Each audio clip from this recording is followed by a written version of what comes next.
Hello. Hi, Anita. Hi, how are you both? Great. How are you? I'm great. Thank you. Thank you so much for joining us. You're so welcome. Thank you for having me on.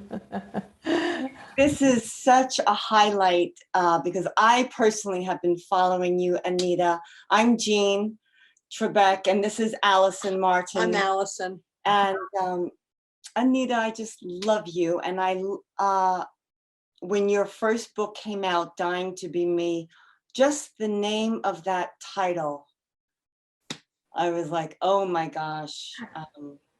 I know I'm gonna love this, you know, the universe gave it to me. And I also am a big fan of Wayne Dyer. Gosh, thank you. You're so welcome. It's a pleasure, of course. Your life experiences have been so amazing and have shed such light for you and for others.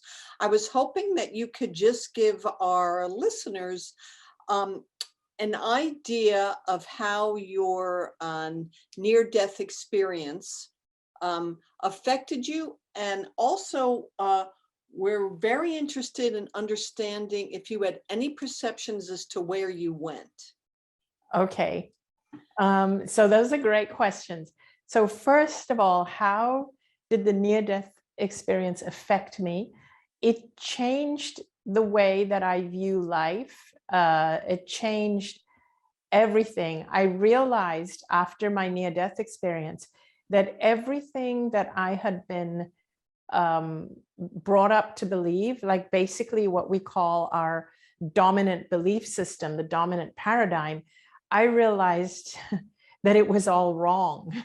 Yeah. And I started to understand why people were struggling and why people in the world were as unhappy and struggling. And I realized that everything that we have been taught is the opposite of what life or what we really should be taught. It's the complete opposite. For example, the most dramatic thing was that my health, the cancer just disappeared. Yeah, it completely disappeared. And so the biggest understanding I had was around my physical body and health and wellness. And I realized that it was my consciousness, my spirit, my soul that determines the quality of my life. But the way that we are taught to live is we look at our physical bodies and we work from the physical on our bodies. And even when we look out at the physical world, we try to change the world from the physical. We go out and we use our effort and our energy and we change the world. But my near-death experience taught me that actually we are constantly creating our health and well-being from the inside out.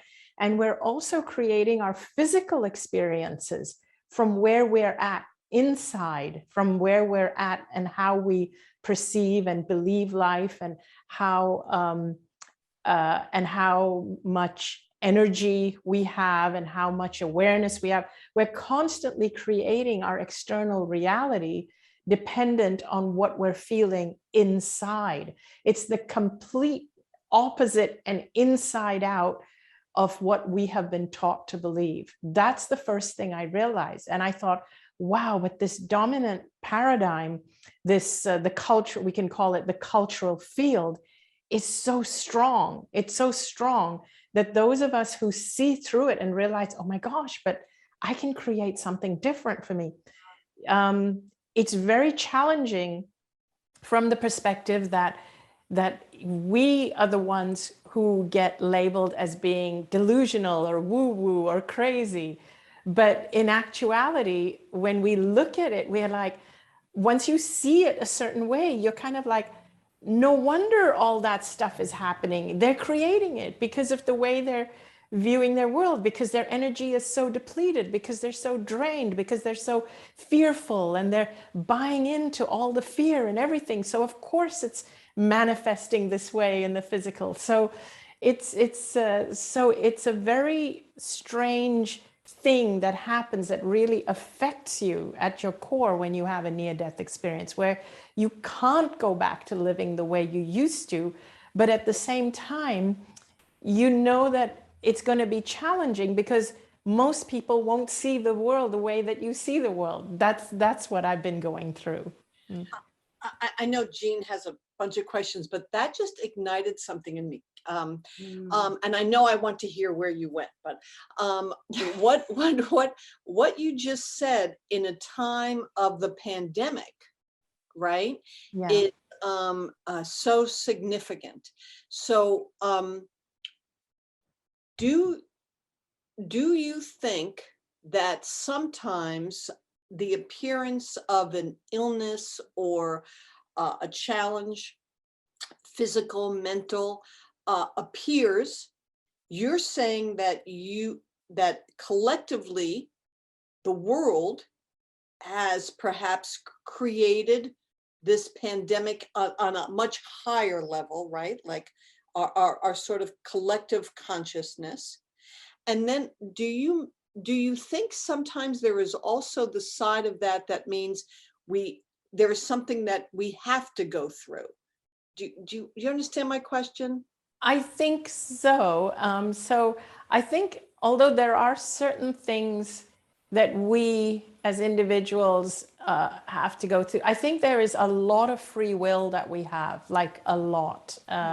And we come here with a certain intention, like we've kind of come here deciding that we want to be we want to be born in this circumstance, with this family, with these intentions. This is the intention we have. Our soul comes here with these intentions of fulfilling certain things. But when we come here, we may lose our way, and we have free will not to follow our intention and not to follow our passion.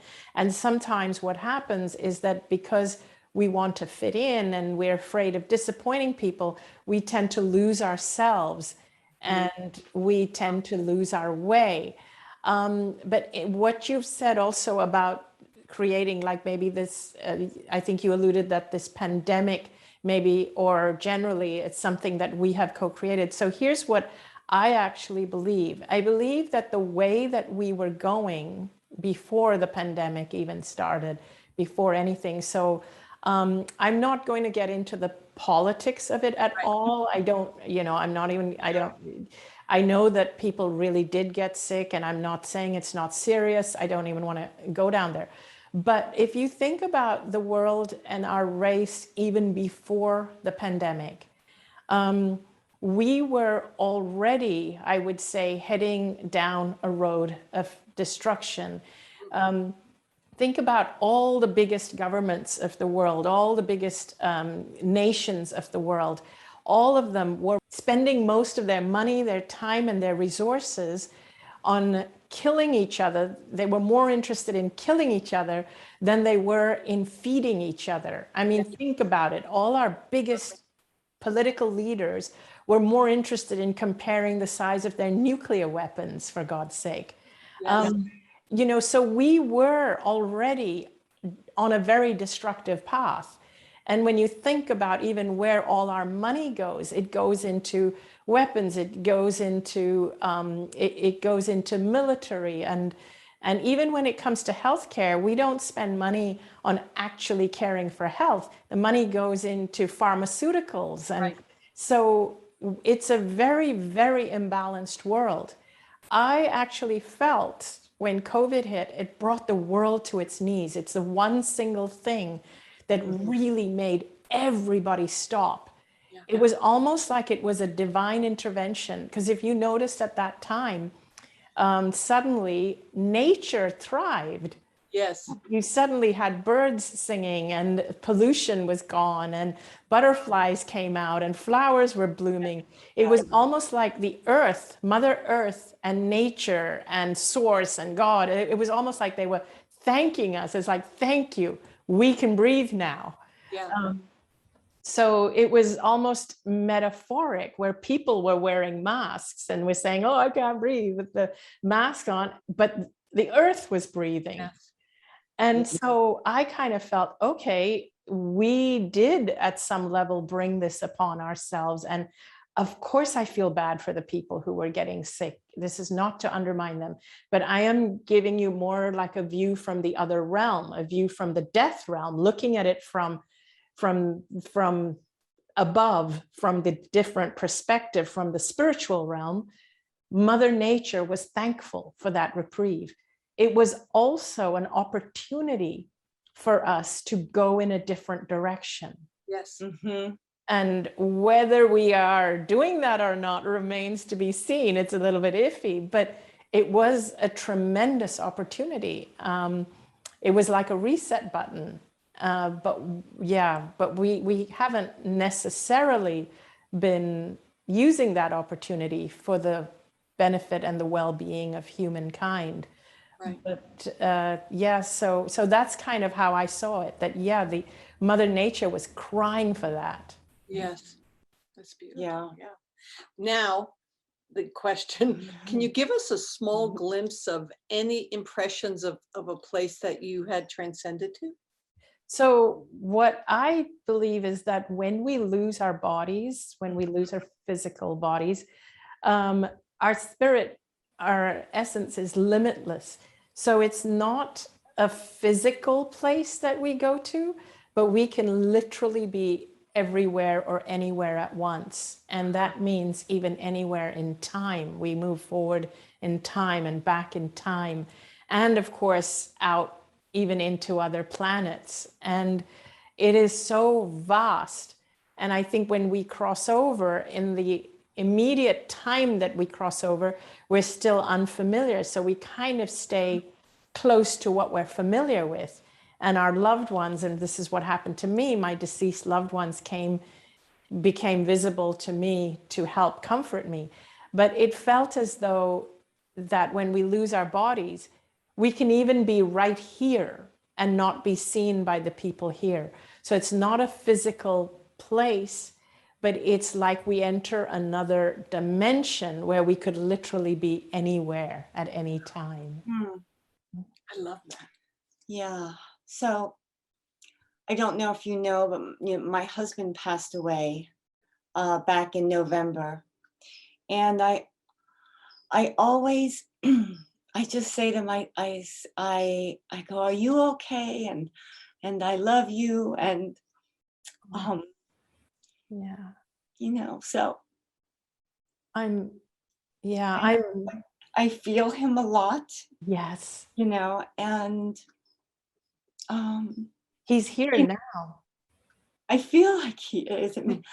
He always makes me cry, Yeah, he's so your husband is not suffering now at all. And first of all, my heart really goes out to you. I'm so sorry that he's not physically here, but if you could hear him, he would want you to know that he is fine, that he is okay. He's happy where he is, and that he's still with you. He wants you to know that he is still with you and still helping you from the other side. And when we lose people, they are absolutely fine, but it's of course painful for the ones who are here. Mm-hmm. And if you could communicate with him, he would want you to know. And here's the frustrating thing when people cross over, is that they're actually trying to communicate with you. They're trying to figure out a way to get their messages to you in a way that you would understand. And it's not easy. So look out for signs, because he wants you to be happy. Of course, you need to take all the time that you need to grieve, but just whatever you need, like don't judge yourself if you grieve, but also don't judge yourself if you find joy again. Don't feel guilty. He would want you to know that if you find joy with people, don't feel guilty that you're enjoying yourself and he's not here. And if you find relationship again, don't feel guilty about that either. It would make him really happy if you were happy again. Thank you, Anita. Oh, okay, so I really appreciate you saying that, and I'm sure because a lot of people did cross over, Yes. many people. So I know I'm not alone in that. And that's so helpful. Yes, especially during the last Yeah. year and a half, Yes. a lot. Yes, I agree. A lot of people. Yes, I know. And yeah, I'm so sorry to hear that. Thank you, Anita. Yeah. It's so surreal to see you in my, now I know how people used to feel when, if they saw my husband, like let's say Alex went to CVS, and I wouldn't think anything big of it because he's just Alex, my husband, but and I feel that with you because I so listened to your books on CD and many YouTubes, your Facebook page, and so you have this great new book out. Sensitive is the New Strong, and I love that title. Thank you. The book is so interesting. First of all, the story with your mother and the cookies is just amazing to me, because it is showing. I'm just going to briefly, may I summarize it? Yes, of course. She was bullied as a child. This is for the reader. She was bullied as a child, and she tells her mom that they wanted these brightly colored cookies that you had at school, and she tells her mother, and you know, I think your initial reaction must have been that your mother's going to be like, go tell the principal, do you know? But instead, her mother packs her more cookies to give them. And I can't even believe you found the strength to walk up to them. First of all, I was like, go Anita. And then you give them the cookies, like, I know you like these, so we pack some extras for you. And I thought that idea of facing fear or confrontation with love and giving and compassion was a beautiful, simple story about that. Have you been able to carry that through? Have you seen other instances of that in your life? Because right now we're living at such a time. We are living in such an interesting time, and I was just speaking to my assistant about it earlier, and here's where I use that, and I remind myself of this because my mom taught me this as a child, and so now, even till today, in social media, whenever somebody posts a really mean comment, and you know, social media is a minefield. It's an absolute minefield. My response, so in the moment when I read their comment, of course, being an empath, being a sensitive person, I kind of cringe. It just really hurts because there will be mean comments, and sometimes people are just downright, they can be really mean. And so I tend to respond with a loving response. And so I wait until I've absorbed it, and then I tell myself, okay, that person's hurting. They're coming from a place of lack, and they're coming from a place of lack of love. And so I do exactly that, back to the cookie thing. So I have done this so many times where I actually go in there and I actually say something like, thank you so much for your comment. Actually, that's not the reason behind what I give them a little explanation, and I say, anyway, I'm not trying to convince anyone anything. And so I send you love, and sending you love and big hugs. And so I tend to do that, and then I let it go. And what's been interesting is that there have been a lot of people who then respond and say, wow, I didn't expect a response from you. And I really thought you were la la la, but I realized that no, you actually are a real person and you're a nice person. I'm sorry for my comment. So I have had people that actually respond back and have said that. I love that. That's such a great tack to take, you know, that instead of doing this, an open hand and an open heart, you know. And meeting the fear with love. I've seen people who go back in and comment defensively or attacking back, and it just escalates the whole thing. And Yeah. for me, I have to admit, it comes from a place of being very non-confrontational. I get very uncomfortable with confrontation. So, and my mom sensed that when I was a child with these bullies. And so that's when I learned. She sensed that I didn't like confrontation. And she actually showed me, she said, give them, like, yeah, show them love and diffuse it. Yeah, Yeah. this book is so wonderful for these times, I think. And why do you think the empath is having a rise right now? I think because it's very much needed in the world today. It's sorely lacking. So with empaths, what makes them a little bit different, if you will, if you are an empath or just someone who's highly sensitive, what this means is that you feel things very deeply. You feel it. And so your feelings, your emotions, your feelings are very strong, and they're very, what I call very loud for you. So, and we don't take that into account. We believe we are five sensory beings, where we believe that our input comes in from, you know, from our sight, from hearing, from taste, from touch, from smell. But actually, for someone who's sensitive, a huge part of their input just comes from feeling. Yeah. It comes just from, we feel the energies around us. We feel the pain of the world. We feel the pain of other people. We feel it. And sometimes that's even louder than what we can hear with our ears or see with our eyes. That feeling is even louder. But we never take that into consideration, not in medicine, not in schools, not in anything. And so for an empath, living in this current times, what's happening is, for example, on the news all the time, you've got that loud music and you've got that breaking news, like every little thing every day, all day long is breaking news, breaking news. For someone who's sensitive, they're going to be anxious all day long. So I tell people, if you're sensitive, turn off the news. You know, and there was a time when you could find out what was happening locally without getting anxious. Not anymore. You turn on the news and everything is breaking news.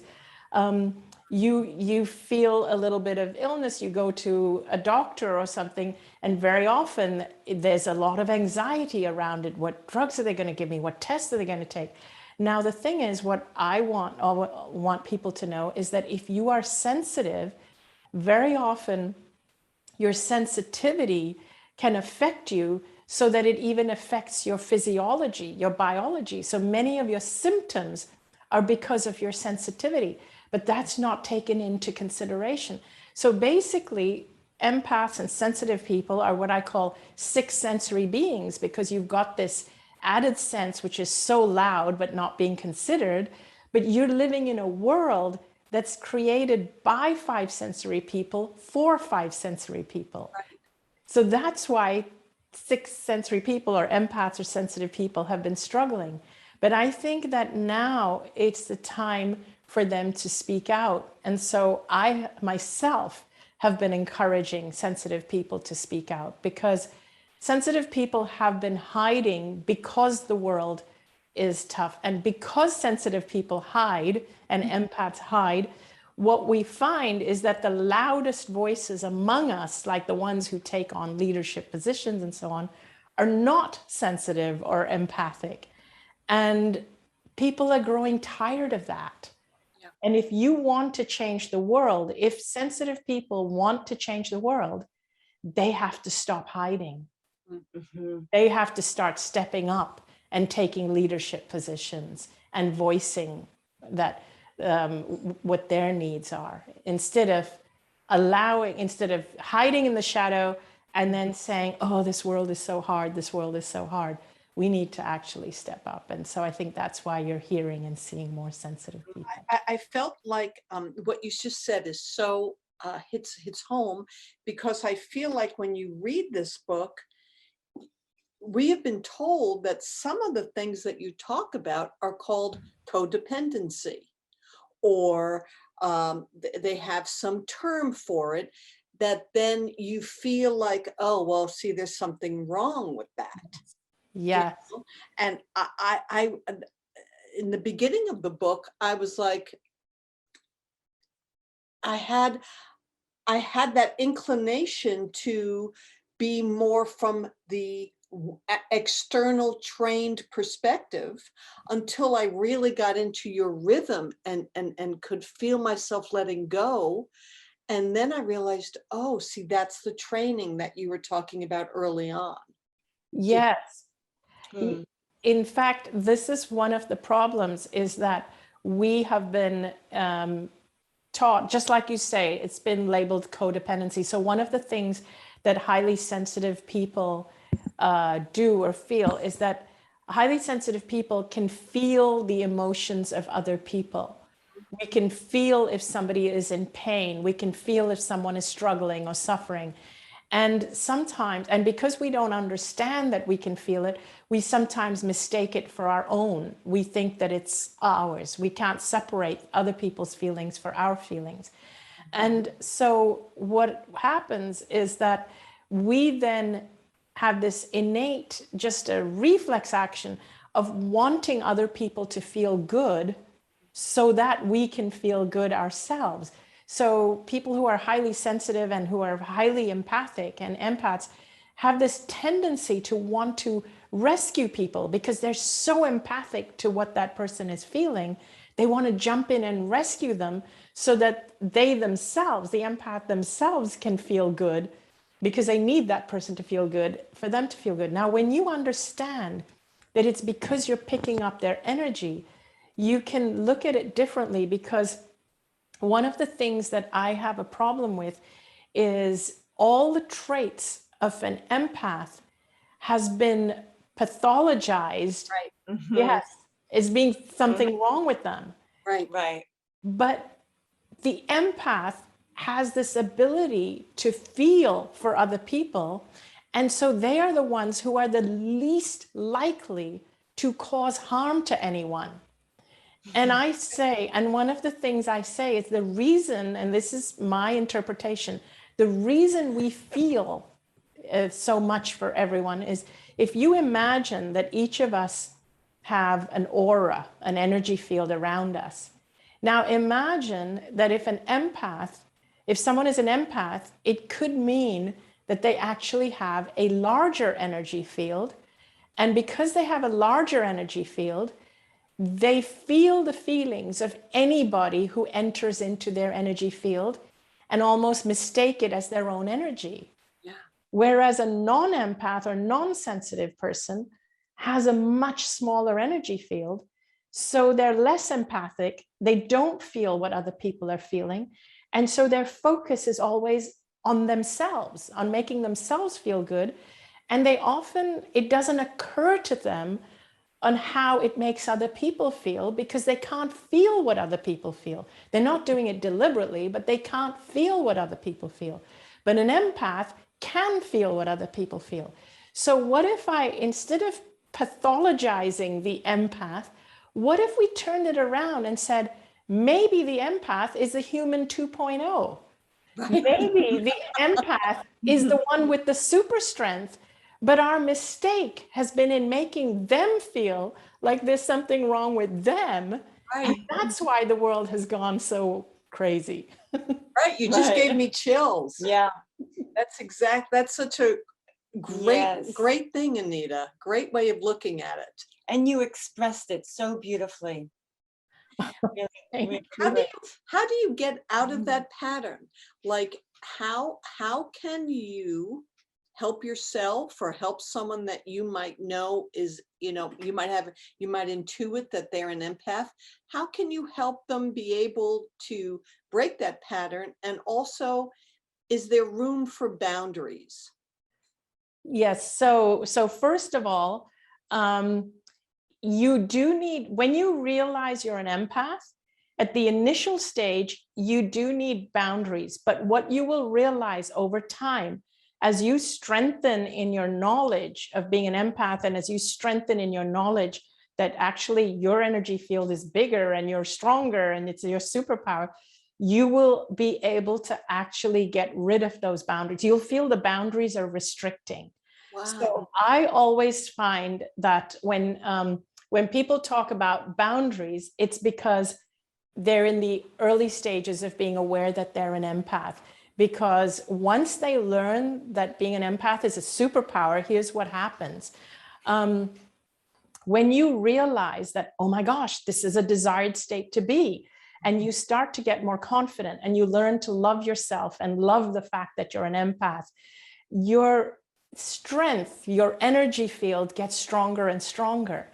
And instead of having boundaries to keep people out, what happens is as your energy field gets stronger, anybody that enters your energy field is uplifted by your very presence.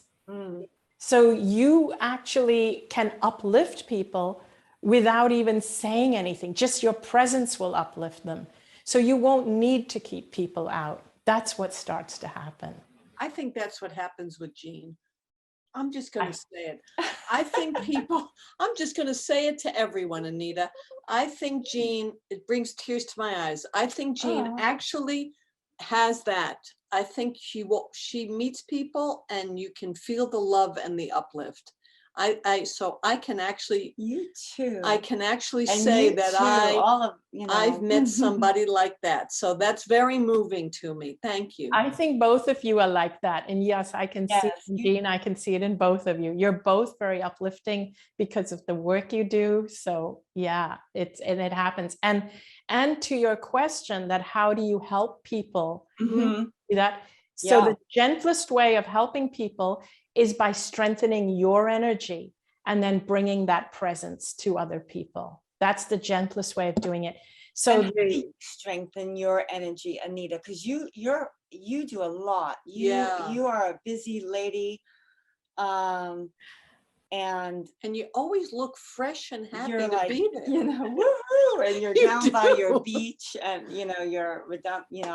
I know where you live from. I live in Studio City. Oh, right. Yeah, not too far. So, but yeah, how do you strengthen? So there are so many things you can do. It's important, first of all, to be aware that you are an empath and you have a tendency to absorb the energies around you. It's really important to be aware of that.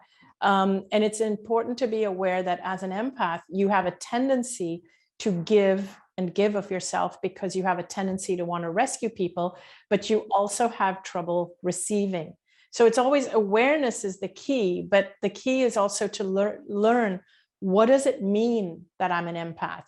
It also means, and this is the hard part for empath, it's simple, but it also means realizing that not everybody thinks like you. For me, that was really hard.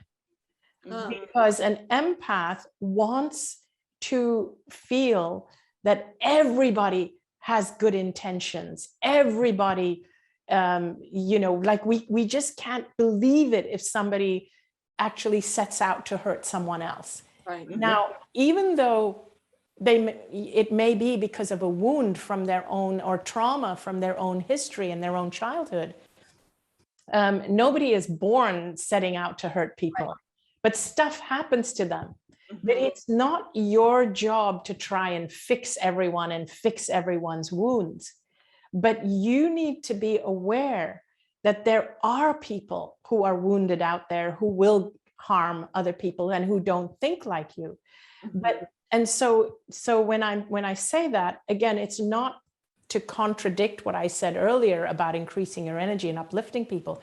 But I'm saying until you've uplifted your energy, because when you have uplifted your energy, literally when you've uplifted your energy, you can walk into a prison and you can stand there and you can show love to people and have them shift. You really can. And that is the aim I want to attain for empaths in this world, to know and acknowledge and embrace that you can make huge changes. But first, you have to take care of yourself. So this is the hard part for empaths again. So the first is to realize that other people aren't always the same as you. And until you've healed your own or become aware of your own wounds and your own trauma as an empath and heal those, don't keep going out and helping people until you strengthen your own energy. Because while you're still working on yourself, and if you don't have awareness that you have a tendency to rescue people, what'll happen is that you'll keep rescuing people, and you will attract a lot of people who don't think like you and who will hold on to you just because you're there to constantly rescue them. They won't want to be rescued. They will want to keep you in that place of just constantly being there for them. And you will find yourself just getting drained all the time.